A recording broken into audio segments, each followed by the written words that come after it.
하나님이신 그분이 인간의 몸을 입고 아기 예수로 이 땅에 오셨습니다. 왜 하나님이 예수님으로 이 땅에 탄생하셨는가? 그것은 지난주에 우리가 살펴본 대로 하나님이신 그분이 사람들과 함께 하기 위해서, 즉 다시 말하면 임마누엘 하기 위해서 이 땅에 아기 예수님의 모습으로 오셨다. 그렇게 지난 시간에 말씀을 드렸습니다. 하나님의 소원, 하나님의 열망이 있다면 그것은 사람들과 함께 하는 것입니다. 사람들과 함께. 그래서 사람들과 함께 하기 위해서 사람의 모양으로 이 땅에 오신 거죠. 근데 예수님이 태어난 때가 어떤 때냐? 언제 예수님이 태어났느냐? 그 시점이 굉장히 중요합니다. 하나님의 관점에서 역사의 시점이 무르익었을 때, 가장 적절한 때, 가장 필요한 때에 예수님이 이 땅에 오셨는데, 그때가 오늘 성경에 보니까 헤로드 왕 때라고 그렇게 이야기를 하고 있습니다. 헤로드 왕 때. 예수님이 헤로드 왕이 유대 땅을 통치하고 다스리던 그 시점에 그 땅에 예수님이 오셨다는 거죠. 그러면 헤로드 왕이라고 하는 인물은 어떤 사람이냐? 헤로드 왕은 유대민족이 아닙니다. 에돔 족속입니다. 에돔 족속으로 안티바스 왕이라고 하는 그 왕의 장남입니다. 근데 이 사람이 BC 47년에 그 로마로 여행을 가서 많은 황금과 재물을 가지고 로마에 가서 시저를 만납니다.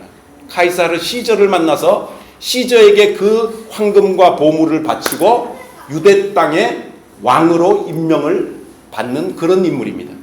근데 이 사람이 좀 정신병자예요. 이 사람이 굉장한 편집광적인 정신질환을 앓고 있는 사람이었습니다.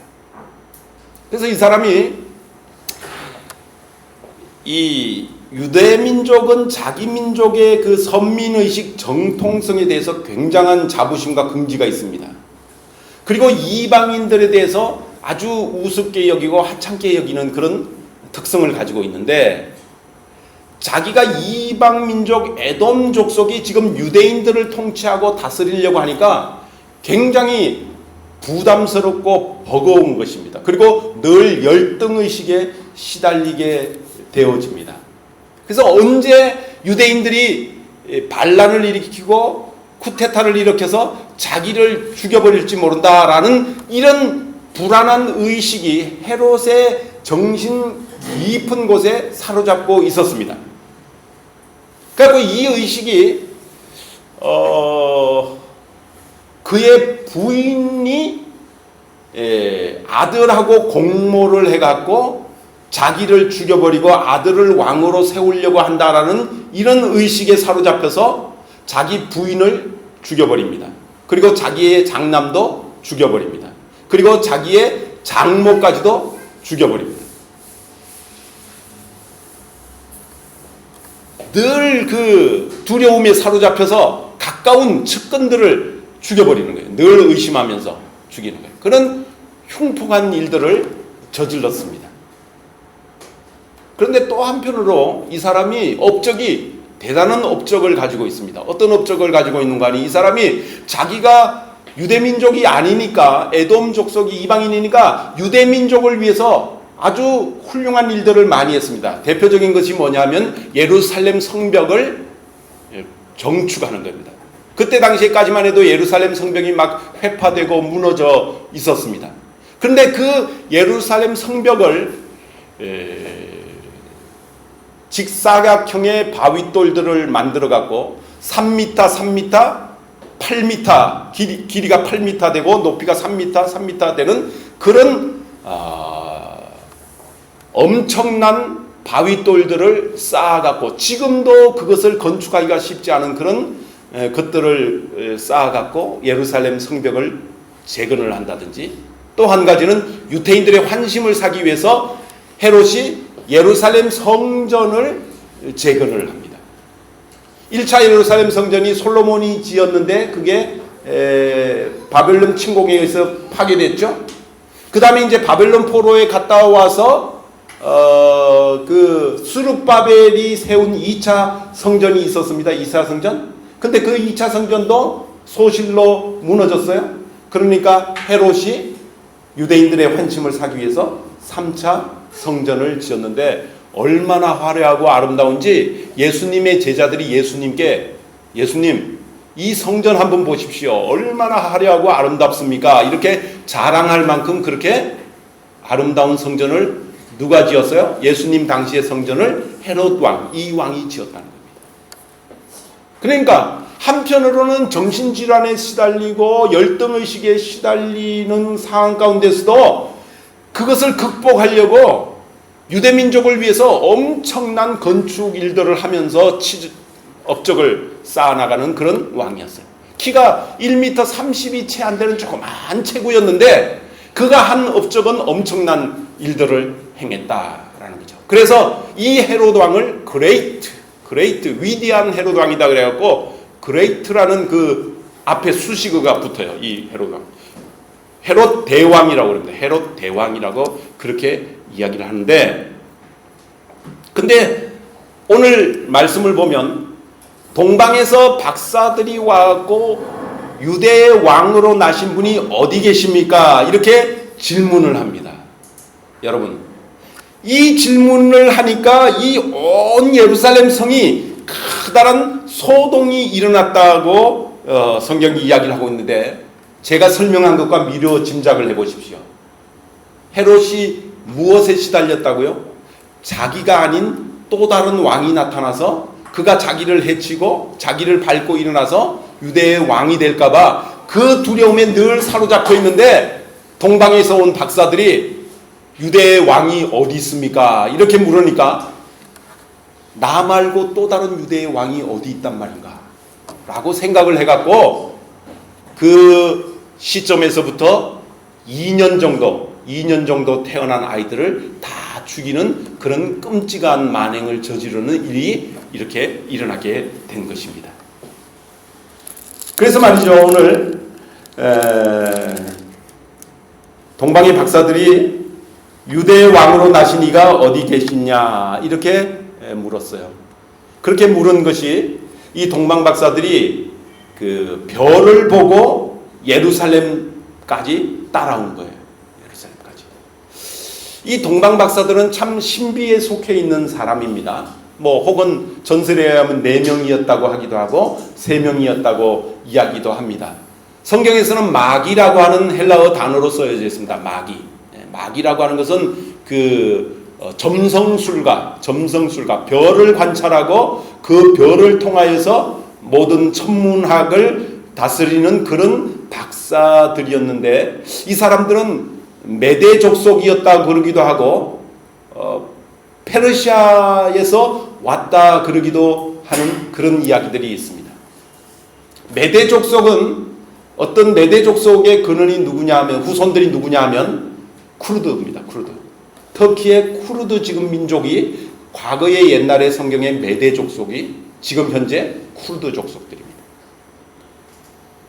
쿠르드 이 메대 족속이 마지막으로 나라를 가지고 있었던 것이 메데와 파사라고 하는 그 바벨론이 무너지고 난 다음에 잠깐 연합국이었던 메데와 파사, 페르시아와 이 쿠르드족이 연합국가를 이루어서 그게 메데와 파사국이었는데, 그게 마지막 나라였고 수천 년 동안, 약 2000년 정도 되는 거죠. 2000년 동안 나라를 못 이루고 있어요. 여러분, 인구 2500만 3000만이 되는 민족이 나라를 못 이루고 있는 민족은 이 쿠르드족밖에 없어요. 전 세계 쿠르드족밖에 없다고 그래요. 그런데 어쨌든 그 페르시아 지역에서 이 동방 박사들이 왔다는 것입니다. 이 동방 박사들이 별을 보고 왔는데 이들에게 메시아 사상이 있었다는 것이 놀랍다는 것이죠. 메시아 사상이 있었다. 이상한 신성, 초신성이 나타나면 그 초신성이 인간들을 구원할 메시아가 탄생한 것이라는 것을 알리는 별이다라는 것을 이들의 천문학 그 연구 속에 담겨 있었다는 것이 신비로운 것입니다. 그런데 학자들은, 성경학자나 역사학자들은 이렇게 추측을 합니다. 이들이 동방박사들이 페르시아 땅에서 이와 같은 사상을 가지고 있을 수 있었던 것은 유대인들이 바벨론 침공과 아수르 침공과 바벨론 침공을 받아서 유대인들이 많이 페르시아 지역으로 끌려갔다는 것입니다. 예를 들면 다니엘의 세 친구 다니엘과 사드락과 메삭과 아벳느고, 그다음에 예레미야, 스가랴, 선지자들이, 유대인들의 똑똑한 선지자들이 많이 바벨론으로 끌려갔지요. 그래서 바벨론에서 400년 동안 그곳에서 종살이하고 노예 생활을 하죠, 유대인들이.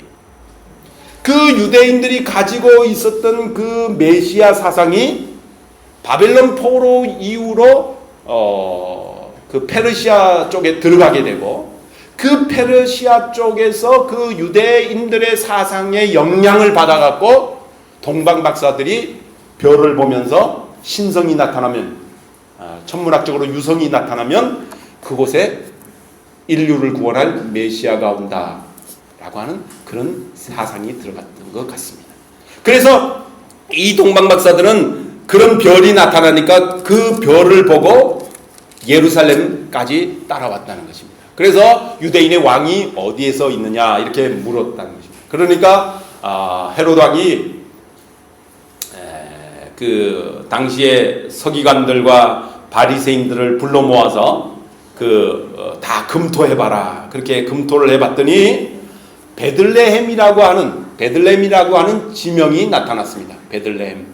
이 베들레헴이라고 하는 이름의 뜻은 떡집이라고 하는 그런 이름의 뜻인데, 당시에 베들레헴 땅이 굉장히 기름지고 많은 곡물이 나는 그런 곳이고, 그 다음에 이제 그 양식이 풍부한 곳이라서 아마 베들레헴 떡집이라고 하는 이름이 붙여졌는데, 그 베들레헴의 과거의 이름은 에브라야다라고 하는 이름이 과거의 이름입니다.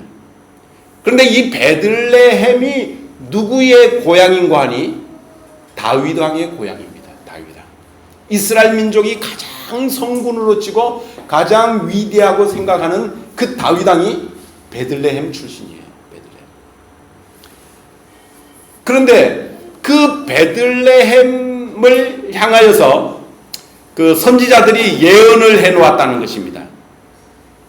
그 뭐라고 예언을 해놓은 거니, 미가서 선지자 같은 경우 미가서 5장 2절 말씀이라든지 이런 그 선지자들이 이렇게 예언을 해놨는데, 그 6절 말씀을 보면 우리가 그 예언의 말씀을, 미가서 말씀을 그대로 옮겨 놓은 것이 6절 말씀입니다. 6절 말씀 한번 우리가 다 같이 읽겠습니다. 시작. 또 유대 땅 베들레헴아, 너는 유다 고을 중에서 가장 작지 아니하도다. 내게서 한 다스리는 자가 나와서 내 백성 이스라엘의 목자가 되리라. 미가 선지자는 유다 땅 에불라다야 혹은 베들레헴아, 내가 유다 땅에서 가장 작을지라도 내게서 내 민족을 다스리는 한 지도자가 나올 것이다, 이렇게 예언을 해놓았다는 것입니다. 예수님은 바로 이 선지자들의 예언해 놓은 그 예언의 말씀을 이루면서 이 땅에 태어나신 분입니다. 그래서 이제 베들레헴 땅에서 태어날 것이다 라는 것을 들었어요. 들었더니 헤롯이 뭐라고 그러냐면, 박사들에게 당신들이 먼저 가서 아기 예수를 찾아보십시오. 그리고 경배하고 난 다음에 어디에 계시는가 돌아와서 내게도 말씀해 주십시오. 그러면 내가 가서 그 아기 예수께 경배를 하고 예배를 드리겠습니다. 그렇게 이야기를 했습니다. 여러분, 이 헤롯의 이 제안을 액면 그대로 믿을 수가 없는 제안입니다. 정말 동방박사들이 아기 예수를 발견을 해서 경배하고 돌아와서 아기 예수가 어디 있는지 가르쳐주면 자기가 군사를 끌고 가서 그 아기 예수를 죽여버리겠다라고 하는 생각이 이 헤롯의 생각 속에는 자리를 잡고 있었던 것을 삼척동자라도 다 알 수 있는 이야기입니다. 오늘 우리는 이 장면에서 아기 예수님이 태어났을 때 몇 가지의 그 예수님을 향하여서 그 예수님을 맞이하는 그런 자세를, 몇 가지 자세를 볼 수가 있습니다. 첫째로는 헤롯 왕 같은 자세입니다. 겉으로는 예수님의 탄생을 기뻐하고 환영하는 것 같이 받아들이는 것 같이 하면서도 속으로는 아주 적대시하고 공격하는 그런 헤롯 왕의 모습을 우리가 살펴볼 수가 있습니다. 오늘날도 마찬가지입니다. 예수님이 인류 가운데 역사 가운데 이 땅에 태어나고 하나님께서 이 땅에 예수님의 아기 예수님의 모습으로 오셨지만 겉으로는 기뻐하고 환영하는 것 같지만 속으로는 예수님을 적대시하고 멸시하고 조롱하는 그런 무리들이 많다는 것입니다. 성탄절이 돌아오면 크리스마스 시즌이 돌아오면 거리에 그 캐롤이 울려 퍼지고 그리고 카드를 주고받고 선물을 주고받고 기뻐합니다. 그러나 그들의 삶의 모습은 예수님이 기뻐할 수 없는, 예수님이 눈물을 흘릴 수밖에 없는 그런 예수님을 적대시하고 조롱하는 듯한 그런 행동을 하는 사람들이 많이 있다는 것이죠. 2000년 전에 헤롯 왕의 모습이 오늘날 세월이 2000년이나 흘러도 여전히 인간들 모습 속에는 그대로 있다는 것입니다. 그뿐만 아닙니다. 두 번째로는 어떤 부류의 사람들이 있느냐 하면 서기관과 바리새인입니다. 유대인의 왕으로 나신 이가 어디 있느냐라고 질문을 받고 그들이 성경책을 뒤져서 메시아가 어디에서 탄생하는가 이런 것들을 쭉 살펴보았습니다. 그런데도 메시아가 베들레헴 땅에 태어날 것이다 라고 하는 예언의 말씀까지도 보았습니다. 그러나 그 하나님의 말씀이 그들에게는 전혀 감동이나 감화나 어떤 영향력을 미치지 못했다는 거죠. 즉 다시 말하면 신앙의 무관심 속에 빠져있는 모습을 볼 수 있다는 것입니다. 여러분 신앙생활에 있어서 이 무관심이라고 하는 것만큼 무서운 것이 없습니다. 즉 다시 말하면 이 무관심하다라고 하는 것은 타성에 젖어서 습관적으로 모든 것들을 행해 나가는 것입니다. 여기 서기관들과 바리새인들이 유대인의 왕이 어디 있느냐라고 하는 질문을 받았는데 그 질문에 대해서 성경책을 뒤져보는 거 습관적인 신앙의 모습이었다는 것입니다. 성경에서 그냥 찾아보는 거예요. 그리고 베들레헴 땅에 태어난다는 것까지 보았습니다. 그럼에도 불구하고 진짜 메시아가 태어났을까? 진짜 하나님의 아들일까? 라고 하는 것에 대해서는 전혀 관심이 없고 그냥 무관심, 습관에 의한 신앙생활을 하고 있는 서기관들과 바리새인들의 모습을 볼 때 우리의 신앙생활도 어쩌면 이 서기관과 바리새인처럼 그런 무관심적인 신앙생활을 하고 있지는 않은지 우리가 한번 반성을 해볼 필요가 있다는 것입니다. 그냥 일요일 되면 습관으로 교회를 갑니다. 그리고 찬송도 아무런 감동과 감격이나 그 의미를 찾지 않고 그냥 부릅니다. 그리고 기도도 그냥 허공에 울리는 것 같이 그냥 이게 아무런 의미 없이 그냥 기도를 합니다. 여러분 지난 주일에 우리의 신앙의 가장 큰 도전과 가장 큰 도전의식을 가져야 되는 것이 뭐냐 하면 임마누엘이라고 그랬죠. 정말 내가 믿는 그 하나님이 정말 나와 함께 하는가? 내가 지금 내가 믿고 신앙생활하는 그 하나님이 내 안에 나와 함께 하는 것을 내가 의식하는가? 의식하면서 기도를 해야 된다고 그렇게 말씀을 드렸습니다. 왜냐하면 하나님은 우리와 늘 함께 하시고 함께 하고 있다는 것을 알기를 원하시고 계시는 것이죠. 우리는 자칫하면 이 서기관들과 바리새인처럼 무관심하게 타성에 젖어서 습관적으로 모든 생활을 해나가기 쉽습니다. 작년에 그렇게 했으니까 올해 또 그렇게 하고 관례에 의해서 모든 것을 해나갑니다. 여러분 이 타성과 관례를 깨트리지 않으면 발전이 있을 수가 없습니다. 사람이 성장하고 사람이 한 단계 진보하는 것은 발전과 습관과 관습과 관례를 깨트려야만이 거기에서 한 단계 더 나아갈 수 있습니다. 많은 사람들이 오늘날 많은 사람들이 특히 대한민국의 사람들이 이 관례, 관습, 습관에 사로잡혀 생활합니다. 작년에 그렇게 했으니까 거기에 비추어서 올해 이렇게 하면 돼. 이런 생각을 가지고 있습니다. 그리고 뭔가를 새로운 것을 시도하려면 과거에 해보지 않아서 관례가 없어. 그런 거 하면 안 돼. 이렇게 생각을 합니다. 여러분, 그러면 한 걸음도 진보를 할 수가 없어요. 한 걸음도 나아갈 수가 없게 되어지는 것입니다. 우리의 신앙생활도 마찬가지입니다. 우리의 신앙생활도 여러분 무관심하게 습관에 젖어서 습관적인 행동으로 그렇게 하면 하나님의 은혜를 받을 수가 없습니다. 서기관들과 바리새인들이 성경 안 읽은 거 아닙니다. 성경 잘 알았습니다. 정말 선지자 미가 선지자가 예언해놓은 이 몇백 년 전에 이 말씀을 찾아냈다는 건요, 우리가 섬찟하게 느껴져야 돼요.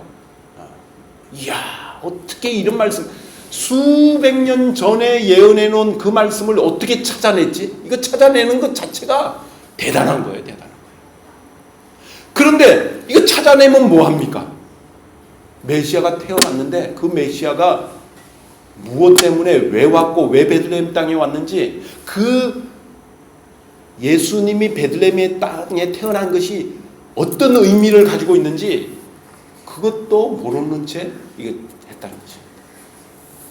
여러분, 우리가 이 베들레헴 땅에 예수님이 태어날 것이라고 하는 미가 선지자의 예언을 찾아내는 것보다 더 중요한 의미가 무엇이냐면, 그분은 왕이시고 그분은 하나님이시고 그분은 우리의 죄 문제를 해결해 주시기 위해서 이 땅에 왔고, 내가 그분을 나의 구세주로 믿고 받아들여야만이 내 죄 문제가 해결되고 내가 구원함을 받아 하나님의 자녀로 바르게 살아갈 수 있게 되어진다라는 것을 깨달아야만이 그것이 우리에게 하나님의 은혜로 주어지는 것입니다.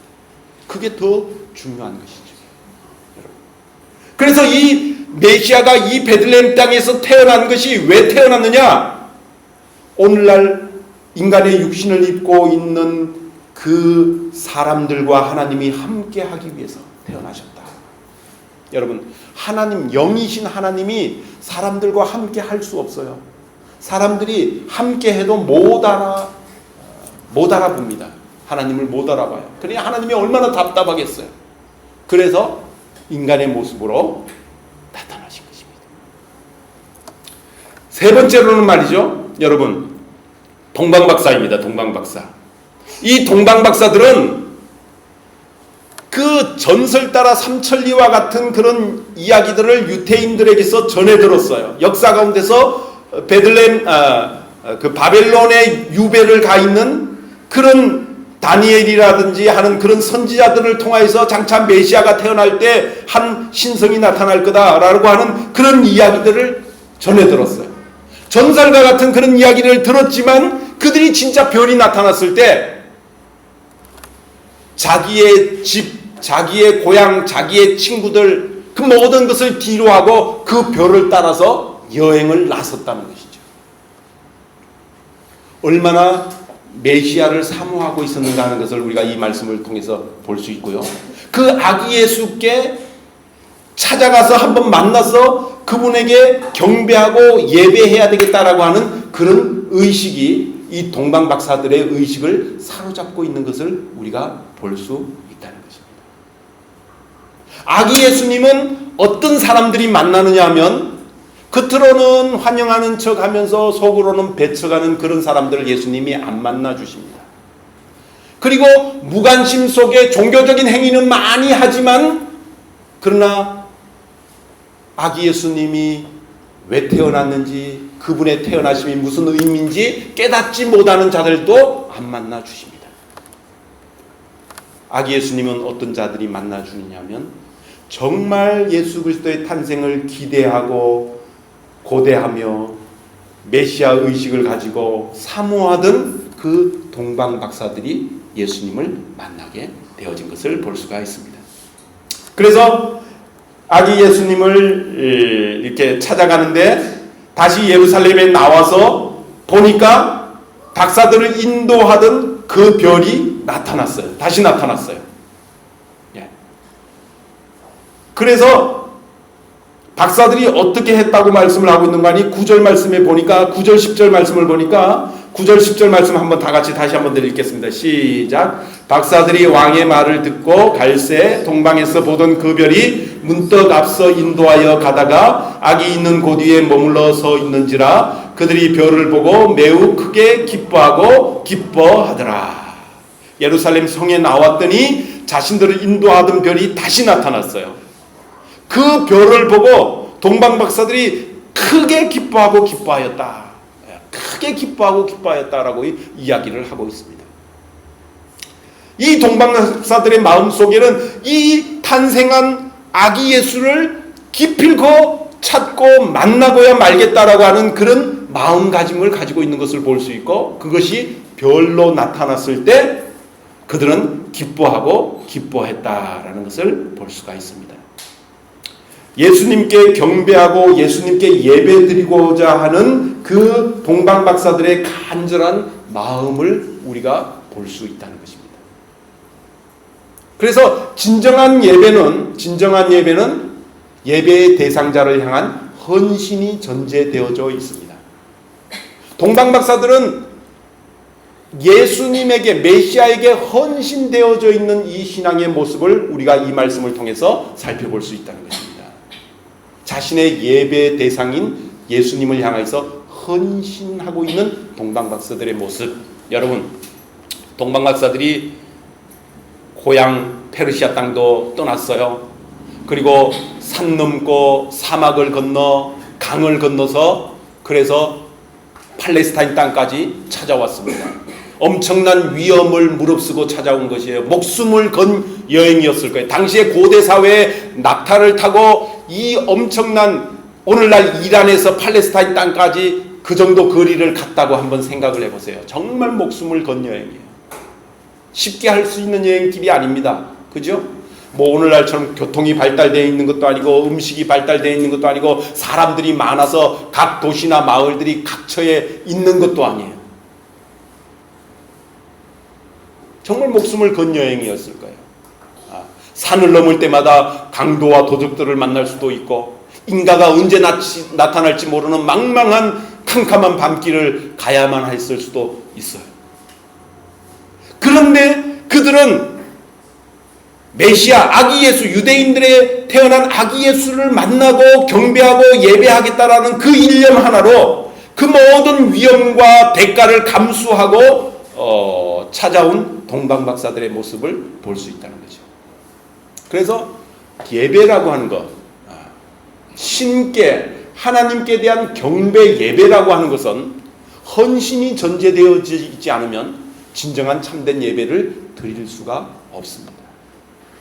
최소한 우선순위에 있어서만은 하나님께 예배드리는 것은 내가 최우선으로 삼는다라고 하는 우선순위에 대한 헌신이 없으면 조그마한 어려운 일 닥치거나 조그마한 사건을 만나거나 조그마한 내가 먼저 해야 되는 다급한 일을 만나면 우선순위에서 이게 헷갈려 버리면, 그러면 예배 시간을, 하나님께 예배드리는 예배 시간을 쉽게 잃어버리고 놓쳐버릴 수가 있는 거죠.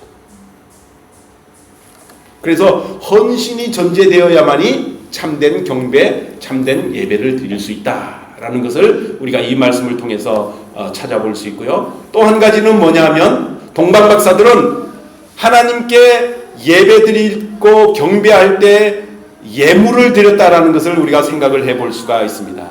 여기 보면 세 가지의 예물을 드리는 모습을 볼 수가 있습니다. 세 가지의 예물. 뭐뭐 드렸죠? 11절에 보면 황금은 왕을 상징합니다. 왕. 주로 왕이 황금으로 치장을 하지요. 귀한 보석 중에 하나가 황금이잖아요. 그 황금으로 왕을 상징하는 보물이 황금입니다. 유향이라고 하는 것은 선지자를 상징을 합니다. 선지자를 상징을 할 때 유향입니다. 그 다음에 몰약은 제사장을 상징하는 그런 기름입니다. 근데 이 몰약은 주로 죽음을 의미합니다. 왜냐하면 장례식 때 이 몰약으로 시체를 이렇게 닦아주는 그런 풍습이 있어요. 근데 동방 박사들이 세 가지의 이 예물을 그 아기 예수님께 바쳤는데, 이 세 가지의 의미가, 이 아기 예수가 이 세 가지의 예물을 받을 만한 자격이 있다라는 것을 의미하는 것입니다. 메시아는 왕적인 권한이 있어요. 그래서 황금을 바쳤습니다. 그 다음에 선지자적인 그런 기능을 메시아가 해요. 그 다음에 제사장적인 의미를 가졌습니다. 그래서 몰약을 바쳤습니다. 근데 이 몰약이 무엇 할 때, 장례식 할 때 쓰는 향유라고요. 기름이라고요. 근데 왜 아기 예수께 이 몰약을 바쳤을까라고 하는 것은, 마태가, 이 성경 마태복음의 저자인 마태가 이미 그 문학에서 복선을 깔고 있는 것입니다. 복선. 문학에서 그 문학 작품에서 미리 툭 던져 놓는 거죠. 그냥 무심결에 읽어가면은 캐치해 내지 못하는 뭔가를 툭 던집니다. 근데 그 툭 던진 것이 나중에 가서는 그게 결과로 이루어지는 것이 문학 작품에서 복선을 깐다 그러잖아요.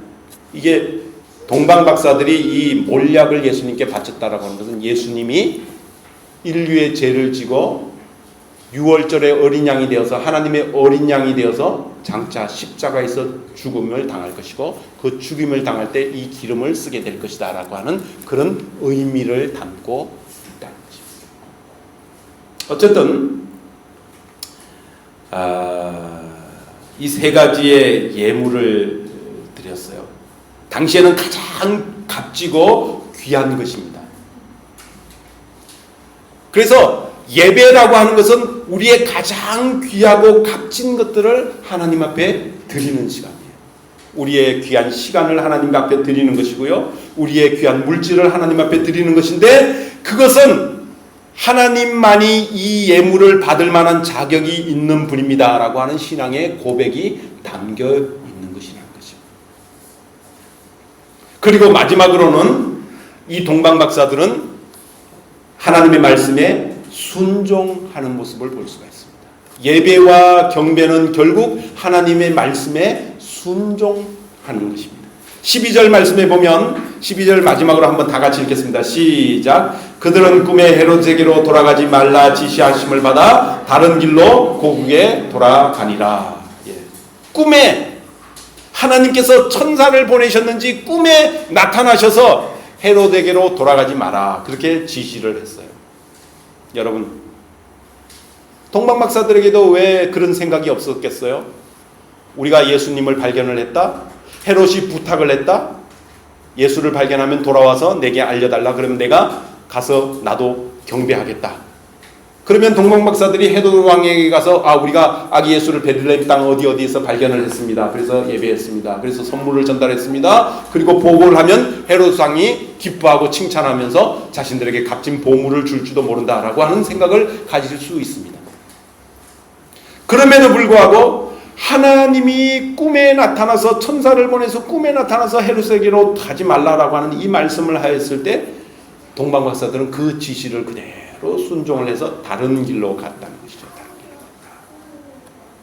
여러분, 하나님의 말씀에 이렇게 말씀을 통해서, 하나님의 말씀을 통해서 하나님의 뜻을 발견하는 것이 중요하고요, 그 다음에 그 하나님의 뜻을 발견하고 난 다음에 그 뜻을 따라서 순종해 가는 것이 중요합니다.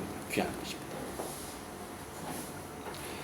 제 친구가 그 목사님이 한 분 계신데 성서 유니온 간사 출신이에요. 근데 이 목사님이 그 매일 성경으로 큐티를 합니다. 매일매일 큐티를 해요. 그래서 이 사람은 큐티를 하지 않으면 하루를 시작을 하지 않아요. 왜냐하면 큐티에 그날 주시는 말씀이 그날에 자기에게 주는 하나님의 말씀이다, 이렇게 받아들여요. 늘 하는데, 전도사 시절에 고등부 전도사를 어느 교회를 하고 있었는데, 자기가 그 교회를 갈 때 늘 버스를 타고 갔대요. 늘 버스를 타고 갔는데, 그날따라 이 동방 박사들이 다른 길로 가니라, 이 말씀을 읽게 됐다는 거예요. 다른 길로 갔어? 하나님이 오늘 다른 길로 가라네? 동방박사들이 다른 길로 갔다. 여러분, 우리가 이 말씀을 읽으면 매일 성경으로 그 말씀을 읽으면 그냥 지나가잖아요. 근데 이 목사님이 전도사 시절에 진짜로 오늘은 다른 길로 가볼까? 그리고는 버스를 안 타고 지하철을 타고 갔대요. 지하철을 타고 갔는데 놀라운 사실은요, 자기가 그 버스를 타고 가는 그 시간대에 지하철 공사하는 그 공사장이 무너져 내려갔고 버스랑 차들이 몇 대가 추락을 해갖고 많은 사람들이 사상이 난 그런 일이 한 10여 년 전에 있었는 모양이에요. 그분이 간증을 하기를 다른 길로 갔다라고 하는 이 말을 자기가 오늘 하나님이 주시는 말씀으로 듣고 내가 늘 다니던 길로 가지 않고 다른 길로 오늘 한번 가봐야지 그랬는데 그런 일을 경험을 하게 됐다라고 하는 이야기를 들어본 적이 있어요. 여러분, 하나님의 말씀은 구체적으로 우리의 생활 속에 적용을 해야 될 필요가 있습니다. 그래서 매일매일 큐티를 통해서 하나님이 오늘 내게 맞던 말씀을 하시는가라는 것을 듣고 그 말씀대로 움직이면 하나님께서 우리를 사랑하시고 보호하시고 축복을 하십니다. 매일매일 말씀을 통해서 우리에게 말씀해 주시는 하나님이라는 것을 의심하지 말고 우리가 그 말씀을 따라서 순종하며 나아가야 될 필요가 있습니다. 동방박사들은 아기 예수께 경배하고 난 다음에 꿈에 나타난 하나님의 지시를 따라서 순종하는 모습을 우리가 볼 수가 있습니다. 오늘 우리는 아기 예수님의 탄생 그 당시에 일어났던 역사적 사실을 살펴보면서 우리가 아기 예수께 경배하기 위해서는 어떤 믿음과 어떤 신앙을 가져야 될 것인가를 살펴보았습니다. 우리 다 같이 한번 기도하겠습니다.